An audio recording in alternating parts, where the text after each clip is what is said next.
3월 15일 월요일 사순절 10분 말씀 묵상 가정 예배를 시작하겠습니다.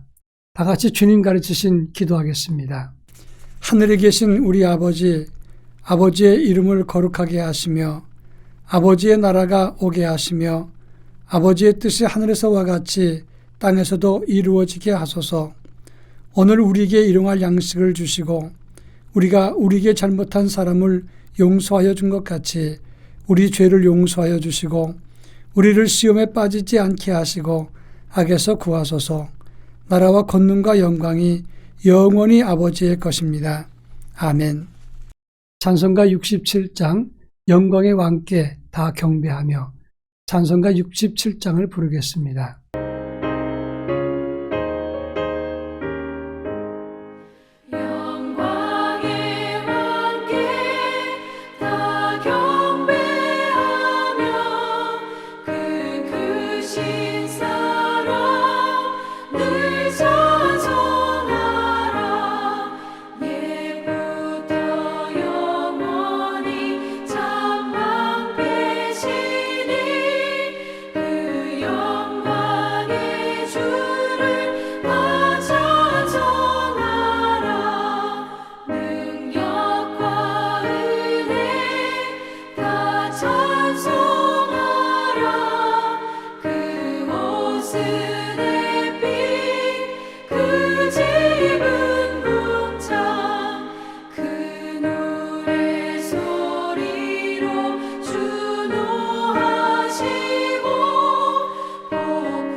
이 시간 우리에게 주시는 하나님 말씀은 신약성경 히브리서 3장 1절로 6절 말씀입니다.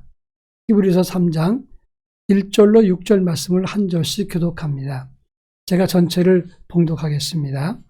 그러므로 함께 하늘의 부르심을 받은 거룩한 형제들아, 우리가 믿는 도리의 사도이시며 대제사장이신 예수를 깊이 생각하라. 그는 자기를 세우신 이에게 신실하시기를 모세가 하나님의 온 집에서 한 것과 같이 하였으니 그는 모세보다 더욱 영광을 받을 만한 것이 마치 집 지은 자가 그 집보다 더욱 존귀함과 같으니라. 집마다 지은 이가 있으니 만물을 지으신 이는 하나님이시니라. 또한 모세는 장래에 말할 것을 증언하기 위하여 하나님의 온 집에서 종으로서 신실하였고 그리스도는 하나님의 집을 맡은 아들로서 그와 같이 하셨으니 우리가 소망의 확신과 자랑을 끝까지 굳게 잡고 있으면 우리는 그의 집이라. 아멘. 성경을 해석할 때는 구약의 말씀을 신약성경과 연계해서 해석해야 된다는 원칙이 있습니다. 구약의 사건은 신약성경과 연결고리가 있고 또 신약의 상징은 구약의 상황에서 차용한 것이기 때문에 이 상관성은 떼려야 뗄 수 없다고 하는 것입니다. 히브리서 2장에서는 예수 그리스도는 영적인 존재 천사보다 더 뛰어나시다 이렇게 강조했습니다.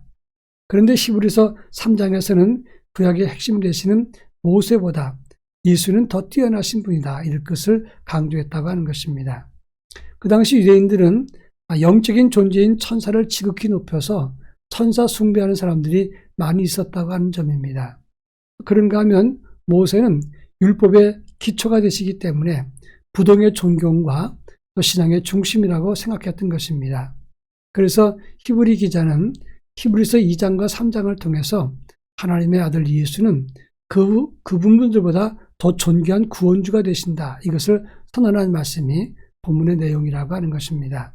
오늘 3장에서는 어떤 말씀을 우리에게 주시는가 함께 살펴보겠습니다. 먼저 1절에서 거룩한 형제들아 이렇게 먼저 부르더니 우리가 믿는 도리의 사도이시며 대제사장이신 예수를 깊이 생각하라 이렇게 강조했습니다. 우리의 믿는 도리라고 하는 말씀의 원문을 보면 예수 그리스도 하나님의 아들이라고 고백하는 것을 의미하는 것, 이것이 바로 믿는 도리를 의미하는 것입니다. 그분은 신앙의 사도이시다 그랬는데 하나님의 구원의 전권 대사라고 하는 뜻입니다. 또 대제사장이 되신다고 했는데 이 말은 자기가 백성들의 죄를 위해서 1년에 한 번 지성소에 들어가는 대제사장, 속죄를 이루신 그분을 의미하는 것입니다. 예수님은 사람들의 죄를 속죄하시고 영원한 제사를 드리시기 위해서 대제사장이 되셔서 지성소에 들어가셨다는 것을 강조하고 있는 것입니다. 예수님은 단순한 예언자나 랍비나 그 당시 있었던 대제사장이 아니십니다. 하나님이시면서 하나님이 보내신 구원주가 되신다고 강조하고 있는 것입니다. 그런가 하면 2절과 3절에서 모세와 비교하면서 예수 그리스도가 누구신가를 잘 설명하고 있다는 것입니다. 2절에 보면 모세가 하나님의 온 집에 충성했던 것을 언급합니다. 모세는 하나님의 일을 위하고 또 이스라엘 백성들을 출애굽하기 위해서 헌신했던 하나님의 종이었습니다. 그렇지만 예수 그리스도는 6절에 보면 하나님의 집을 맡은 아들로서 구원주로 오셨다라고 말씀했습니다. 여러분, 예수님은 모세처럼 종으로 사역하신 분이 아닙니다. 자기가 구원주가 되셨고 대제사장이시면서 영원한 속죄제물이 되셨다고 하는 것입니다. 이는 우리가 상상할 수 없는 놀라운 일을 행하신 하나님의 아들이신 것입니다.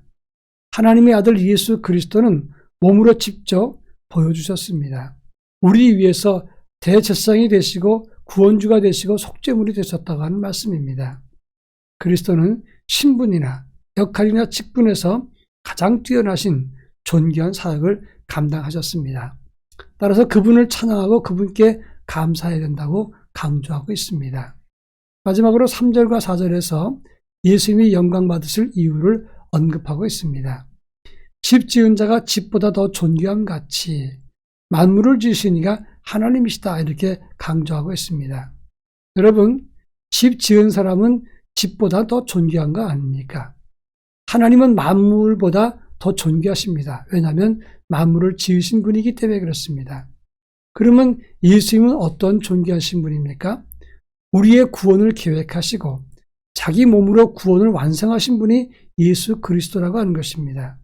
그러니까 피조물 되고 구원의 대상되는 우리가 번처여 구원의 원복 되시고 그리고 구원의 주체가 되신 예수님, 이분을 존귀 여기고 찬양하는 것이 마땅한 것이다. 이런 말씀입니다. 중요한 것은 죄인된 우리가 그리스도의 구원을 거절할 때 이 얼마나 놀랍고 큰 죄를 짓는 것이냐 하는 것입니다. 여러분, 코로나 걸렸습니다. 그런데 코로나 걸려서 죽을 뻔했는데 치료제가 나왔습니다. 그런데 그 치료제를 거절했다면 어떻게 되겠습니까? 병 때문에 죽는 것이지만 실장 내용은 치료제를 거절해서 죽게 되는 것입니다. 마찬가지로 우리가 죄 때문에 죽지만 우리가 예수 그리스도의 구원을 거절하면 그 구원을 거절한 것 때문에 우리는 심판받고 죽게 되는 것입니다. 우리의 구원을 주신 하나님의 은혜를 기억하면서 예수 그리스도를 찬양하고 그분께 감사하는 믿음을 가질 수 있어야 하는 것입니다. 이런 믿음의 주인공 되기를 주의 이름으로 부탁합니다. 다 같이 기도하겠습니다. 그리스도의 자기 희생과 구원을 감사하고 묵상하게 하옵소서. 그리고 또 한 가지는 이 놀라운 하나님의 은총의 구원을 사람들과 나누게 하옵소서. 다 같이 기도합니다.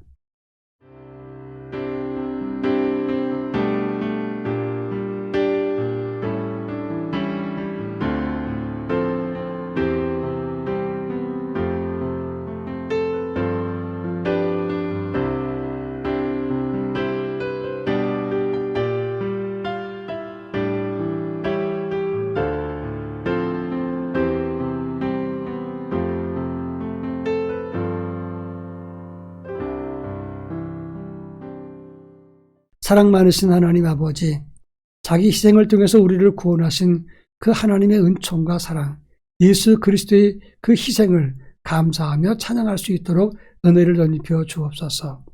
값없이 받은 그 놀라운 하나님의 구원과 사랑을 많은 사람들과 함께 나누고 전할 수 있게 도와주시고, 그로 인해서 하나님의 구원이 온 땅에 펼쳐나갈 수 있도록 역사해 주옵소서. 예수님의 이름으로 기도합니다. 아멘.